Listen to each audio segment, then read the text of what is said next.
to mockumentaries, the folks at Dunder Mifflin will always hold a special place in our hearts. The Dundies! How can I explain it? A word you I created. I'm so happy that you all made it. You never have to work so hard and feel no one notices. You just a name and number and no one even says hello. Welcome to WatchMojo.com, and today we're counting down our picks for the top 10 episodes of the U.S. version of The Office. Whoa. Higher than numbers go. The ceiling above the county. Dwight! Down, Dwight! For this list, we're taking a look at the funniest, most touching, and most iconic episodes of this acclaimed American comedy series. Number 10, Goodbye, Michael. They say on your deathbed, you never wish you spent more time at the office. But I will. Gotta be a lot better than a deathbed. It's a bold move for a television show to send off its main character, and it rarely leaves us in a tearful mess. Yet this Paul Feig-directed, Emmy-nominated farewell episode had us all laughing and crying simultaneously. I can tell you what a great boss you turned out to be. Unable to break the hard news to all of his employees that he's moving to Colorado to be with his girlfriend Holly, Michael opts to present each with parting gifts and individualized goodbyes. Pam, nearly missing her boss's last day, catches up with him at the airport. The scene becomes far too real after Michael unmics himself and gives one of his closest co-workers one final embrace. The series could have ended here, and we would have been happy. Number 9, Gossip. Did you hear that Stanley's having an affair? I did. From you. You gotta stop telling people. What happens outside the workplace should stay outside the workplace. Jealousy gets the better of Michael when he's left out of the office's hottest gossip. You're not getting married, it's just talk. Did everybody know about this but me? There's nothing to know, it's just gossip. To combat this, the Dunder Mifflin branch manager decides to spread a rumor he's heard from the summer interns about Stanley having an affair, but only because he doesn't believe it. Stanley is having a midlife crisis. Stanley is way past the middle of his life, especially considering his height to weight ratio. When he finds out it's true and Stanley is having an affair, things get even further out of hand as Michael spreads even more rumors about a bunch of his employees to cover his tracks. Kelly has an eating disorder? Yeah. She always eats my lunch. Anorexia. She's an anorexic. We should do something. Nothing can be done. Just have to tell everybody and hope for the best, I guess. Awkward may not even be the word.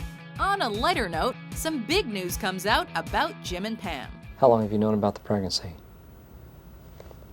A week? A month?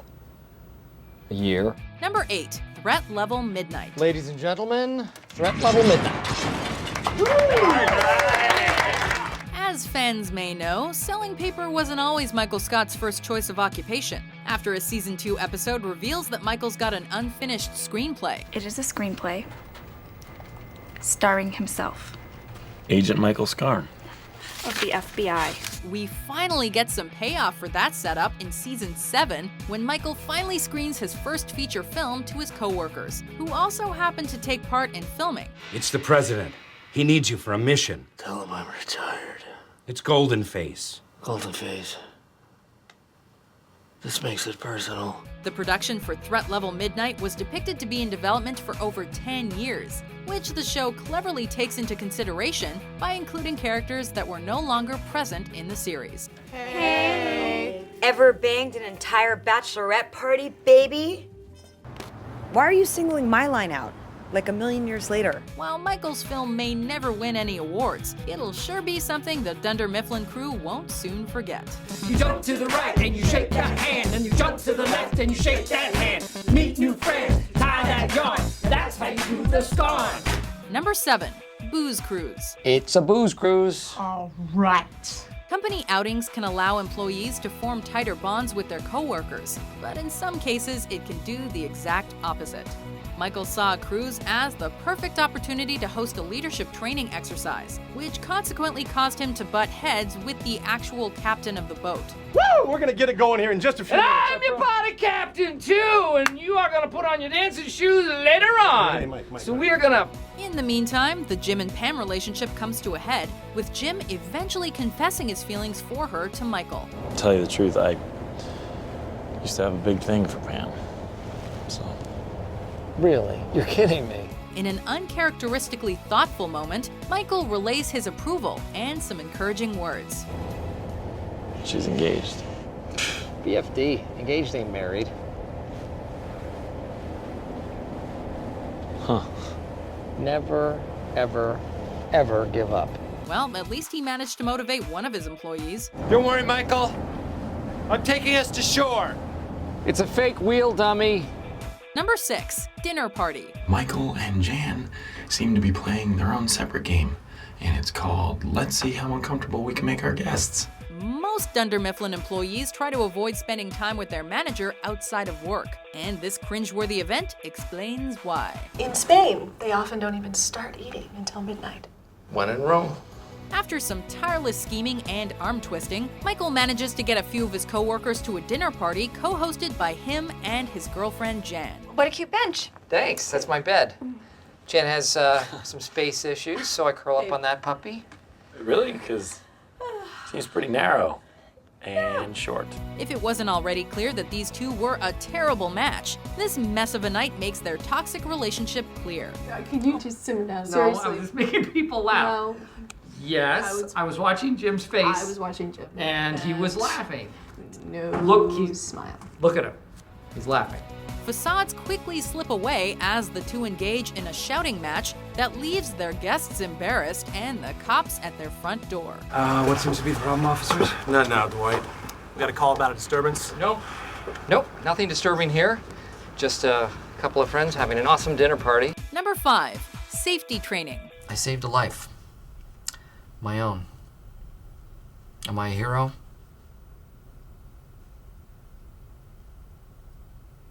I really can't say, but yes. Michael expects his employees to work hard, but safety is still a priority.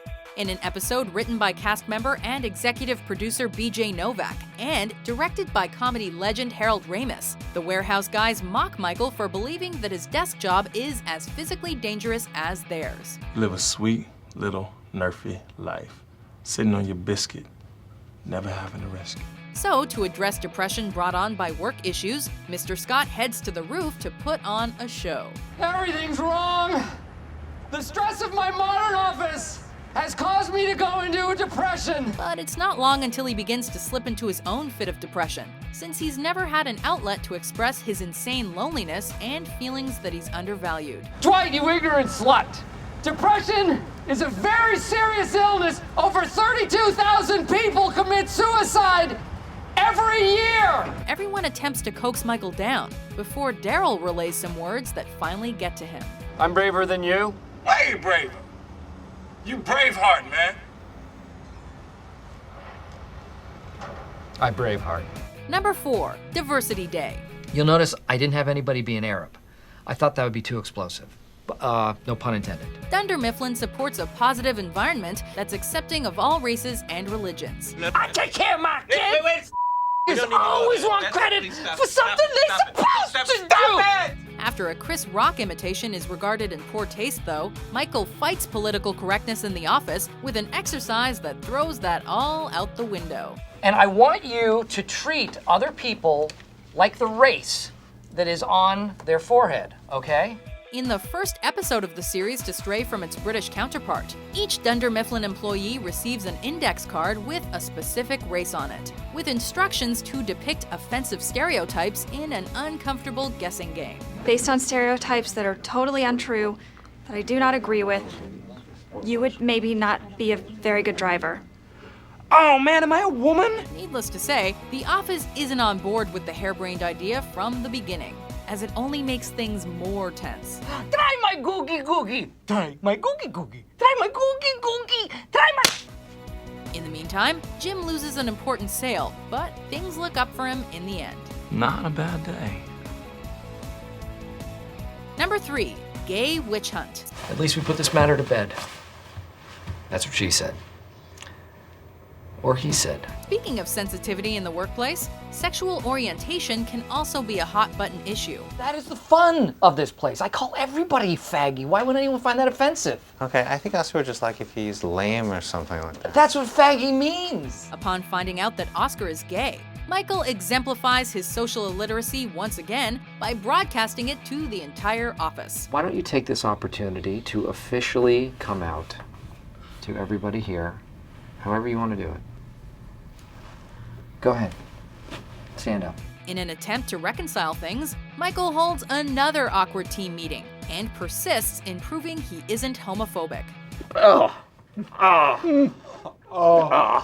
He, of course, takes things too far by publicly kissing Oscar, a move that was improv'd by Carell, by the way. So, to thank him for not suing the company, Dunder Mifflin presents Oscar with 3 months paid leave and a company car. All I had to do was sign something saying I won't sue.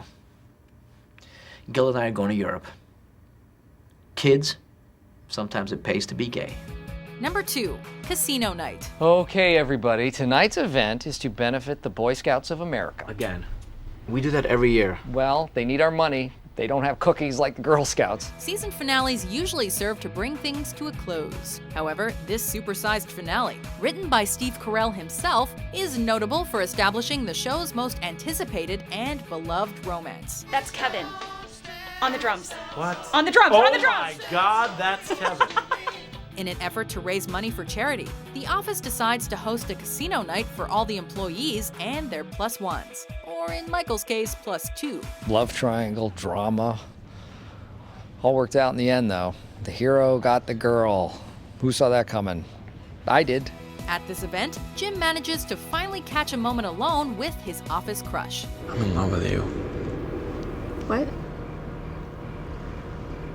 I'm really sorry if that's weird for you to hear, but I need you to hear it. Taking Michael's advice from the company cruise, he confesses his feelings and they share their first kiss before he departs to work at another branch.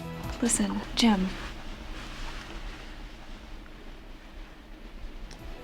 Before we unveil our number 1 pick, here are some honorable mentions. Michael. I can't believe you came. That's what she said. Here we go. Dig deep. Dig deep.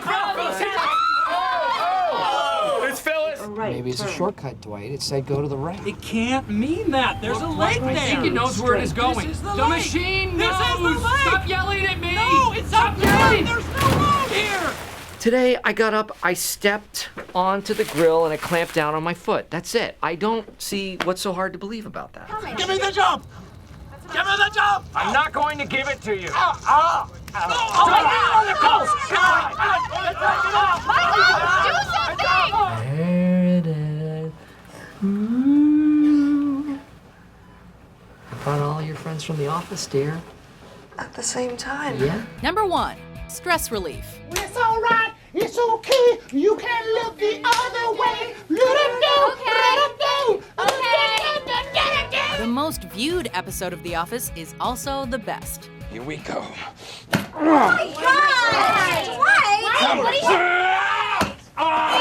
We searched for the organs. Where's the heart? This 2-part episode, which aired after Super Bowl 43, proves that whenever pandemonium ensues in the workplace, you should always remain completely calm. Oh my God! Okay, it's happening. Everybody stay calm. What's the Everybody procedure, stay calm. everyone? What's the procedure? Stay calm! Stanley unfortunately forgets this cue when Dwight stages a mock emergency situation by starting a fire. Fire. Not real. This was merely a training exercise. So, what have we learned? Oh, come on. It's not real, Stanley. Don't have a heart attack. No. After Stanley's heart attack, Michael realizes he's become the source of his employees' work-related stress. To combat this, he hatches an idea.